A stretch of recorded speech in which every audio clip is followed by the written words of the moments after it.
Namaste and welcome. I am Pratim Ranjan Bose and you are listening to my podcast Perspective. In this episode, I will discuss about the Citizenship Amendment Rules of 2024, which were notified on March 11, 2024. These rules will ensure the operationalization of Citizenship Amendment Act of 2019.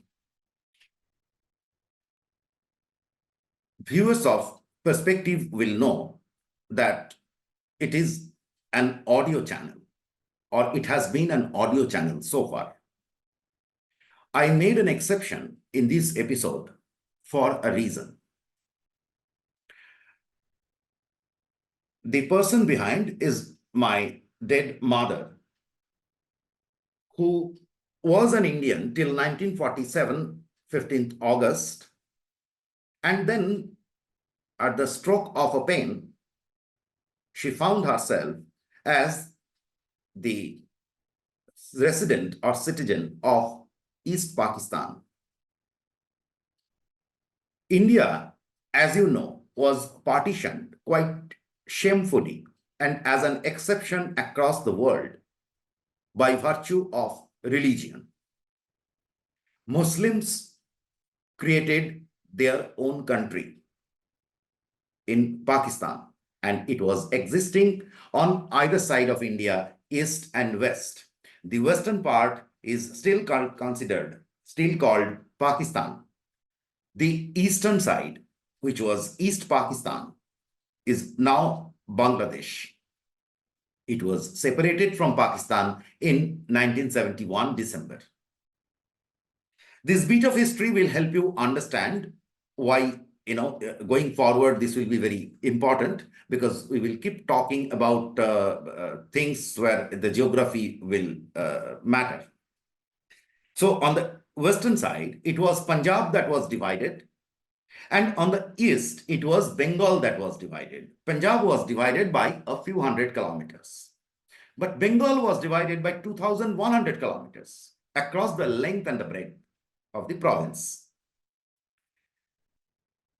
This side, the eastern side, was fertile, densely populated, and when the partition proposal came from Muslim League, it was basically the east that was the votes from the east which saw it through.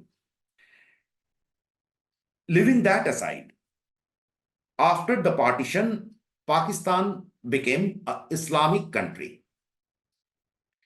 In 1971, after creation of Bangladesh, excepting a brief period, Islam became the majority, and it is not exactly like Pakistan, but it is an Islamic country otherwise. So, like my mother, there were millions who were left behind, who were Hindus, also Buddhists, Jains, Sikhs, etc. They found themselves religious. They were the religious minorities in a country created for Muslims. And it is a fact that they faced religious persecution. As it could be, the migration from the Punjab side, from the West Pakistan to India, was over in an year or two. So by 1949, the entire population, whosoever were coming from the West Pakistan came to India.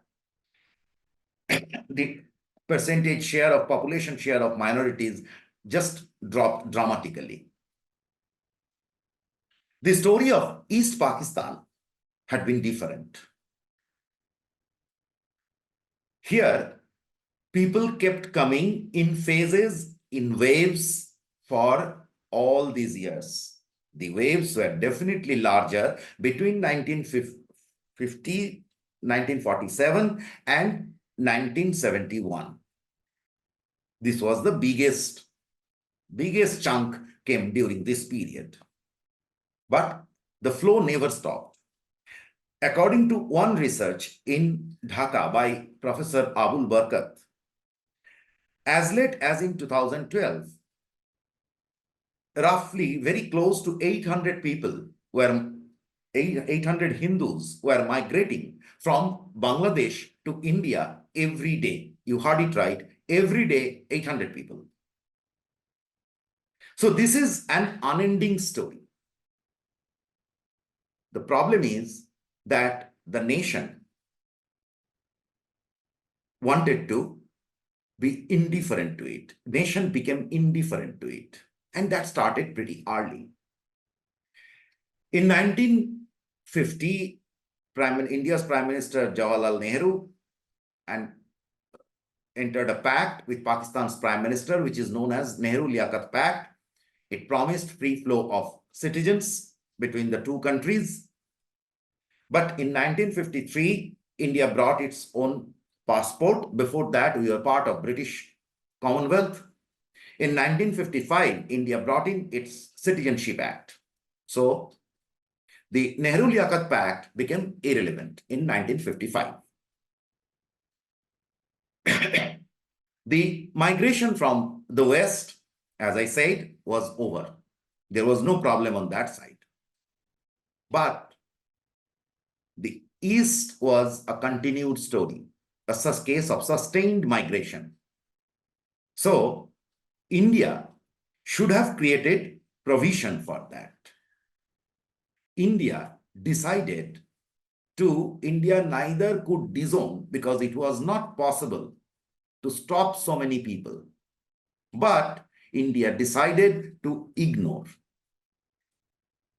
The result is very serious. So my mother, who came in 1956, and she is coming from a very aristocratic family,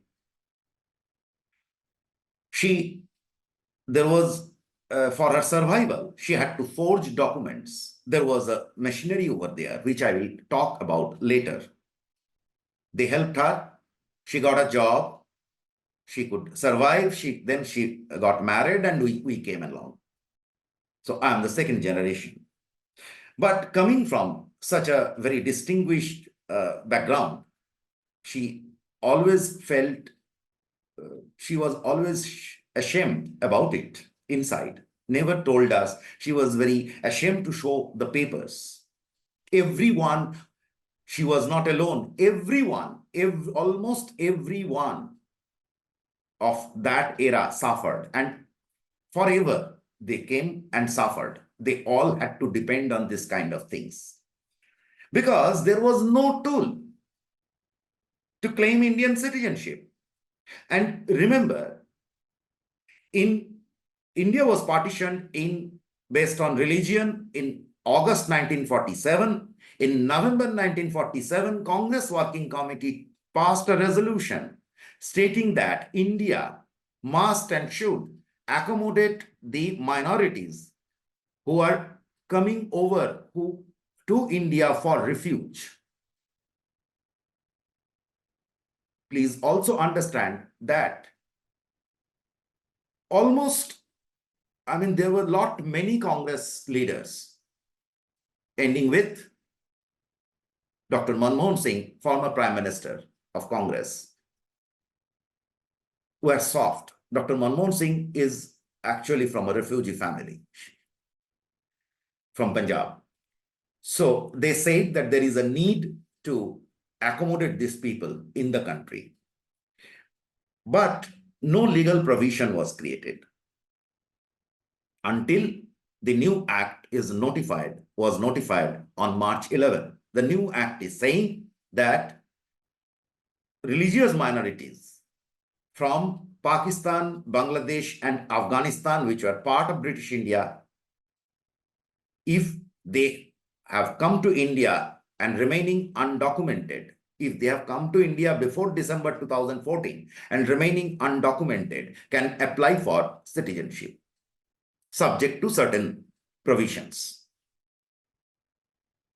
There is a separate and prevailing section of law that allows citizenship to anyone from anywhere in the world.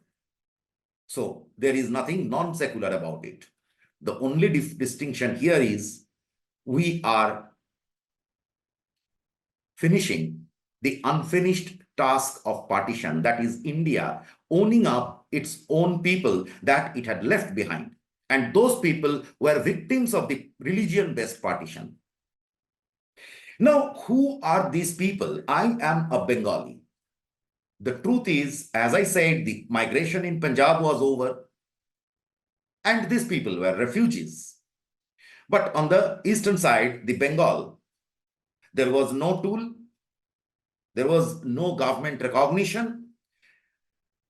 In 1958, the government, Hoymunti Rai of Dayton University in the US pointed out that by 1958, the government had wound up the refugee camps. So officially, no refugees, and even took it up with the Pakistan authorities that why so many Hindus are coming from East Pakistan. Because the government of so they were aware, but they wanted to ignore it. But their one concern was that the demography of West Bengal will change. That is, there will be more Hindus. Unfortunately, at the end, it became a little more different.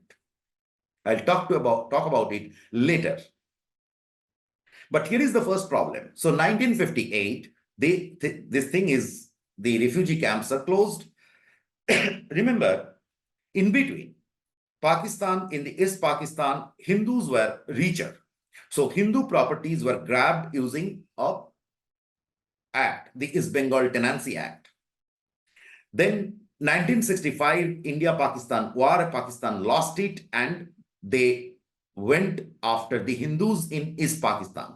There came an Enemy Property Act. So if they are grabbing Hindu land properties before, now they went in full force, and people started coming in waves. From 1966, people were coming in waves to India, Hindus. In 1970, but there was no one even recognized. They came with a migration certificate. And from 1950, another thing happened. Government started reducing the word refugee for the people coming from Bangladesh.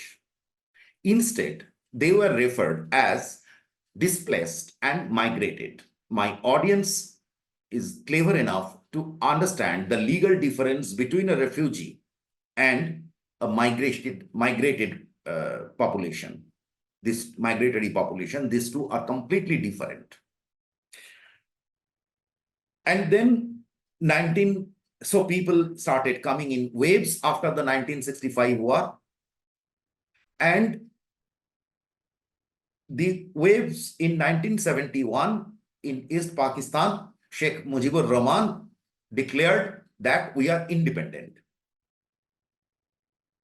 Mujibur Rahman was arrested.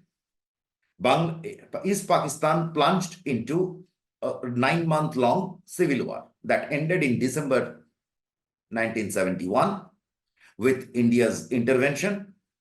So Bangladesh was created.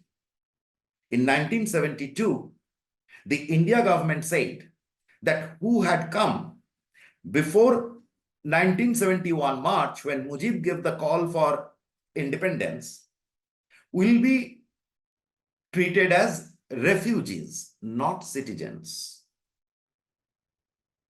Please understand, repeat, will be treated as refugees. Also remember that back in 1951, while preparing the first National Register of Citizens, the government clarified that a refugee is not eligible to be a voter, which is perfect. But here comes a very interesting issue. First, there are a couple of issues. First, after Mujib gave the call, roughly 1 crore of people of independence and the civil war started, roughly 1 crore of people came to India. Most of them were Hindus. But when we were appreciating that there were refugees, we took the cutoff in March 1971. Not those who came from March to December, because we assumed that they will go back. The reality is majority or many of them stayed back and had to come back. So in a subsequent amendment of the Citizenship Act in 1987, this is in the backdrop of Assam Accord. Assam had undergone a very violent movement. And then came the Assam Accord, which was signed by Indian Prime Minister Rajiv Gandhi. And in 1987, an amendment came in the Citizenship Act saying that those from East Pakistan who went to Assam before March 1971 will be treated as citizens.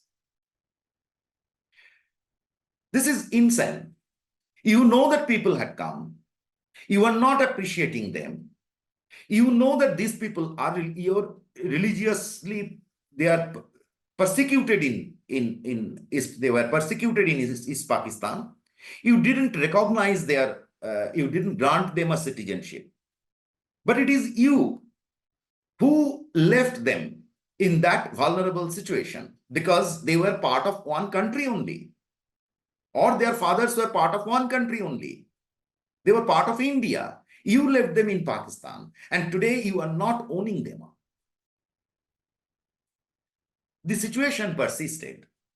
And after 1971 March, officially India never received a single refugee. The truth is, people kept coming, as I said in the beginning. Professor Abul Barkat of Dhaka University did a research, and he said that as in 2012, 800 people were migrating from Bangladesh to India. 800 Hindus were migrating from Bangladesh to India in 2012. So this has been a sustained story, only the flow has reduced. Now let me go back to the core problem area. As I said, from 1950 onwards, the government started getting indifferent. They were not referring them as refugees. They were referring them as displaced migrants. And then they even, they even didn't acknowledge that there were refugees, so on and so forth. The problem is, but the people remained. People were coming and they remained. And to get a job or to do whatever, you need kind of a identity. And there came up a political ecosystem, which was invented by the left. They had to, they ensured a mechanism to forge documents to make these people voters of India. Now, this is very good thing in a way, because they really they wanted to live in India, and they had to survive. They needed public distribution. They needed provisions, support. Where will they get it unless they are citizens of this country? But you opened a Pandora's box. You created a very illegal ecosystem of making citizens. Now, after 1971, from 1972 onwards, the flow of Hindu migrants from Bengalis from Bangladesh, it was definitely lesser than what was there during East Pakistan days, because most people have arrived. Meanwhile, the independent Bangladesh was in a serious problem. It underwent famines and etc. So between 1980s and 90s, there was a rush of illegal immigrants from Bangladesh. This is even recognized by leftist Chief Minister Jyoti Basu in posted it in their party mouthpiece Ganashakti. But the nation was blind. Nation didn't do anything. The result is the politics here I am not really blaming them, but it was very attractive for them to make the illegal Muslim immigrants from Bangladesh voters of West Bengal between 1981 and 2001. The Muslim population in West Bengal increased from roughly 21% to 25%. This is a quantum jump. Please understand, between 1947 and 1971, the most share of Muslims in West Bengal's population was stable at around 20%. So there was something very serious that had happened in the system. That is, in the absence of legal tools, you created a whole political economy of which was living for the illegal immigrants, and the distinction between the religiously persecuted Hindus, Buddhists, Jains in Bangladesh and East Pakistan, the distinction between this group with the illegal migrants who were coming mainly for economic reasons they didn't leave any legal distinction between these two groups. So effectively, my mother was an illegal immigrant in India in 1956. She became a legal citizen by virtue of marrying my father, who was living on this part of the country. And since I'm born out of them, so I'm a legal citizen. My mother had to die with this feeling of ignominy. I'm very happy that today she must be rejoicing her moment. The nation has finally accepted that it did a serious crime to the Bengalis. And this CA amendment is practically for the Bengalis only. They are living in West Bengal, in parts of Assam and Tripura. These people came from East Pakistan and Bangladesh. There is not much flow. There was not much flow from Pakistan to Punjab side after 1949. So that is why this thing is not only significant. To be very honest, I am very happy about it, emotionally moved about it. Thank you for listening to Perspective. If you like this episode, please like and share. We will meet again next week. फिर मिलेंगे.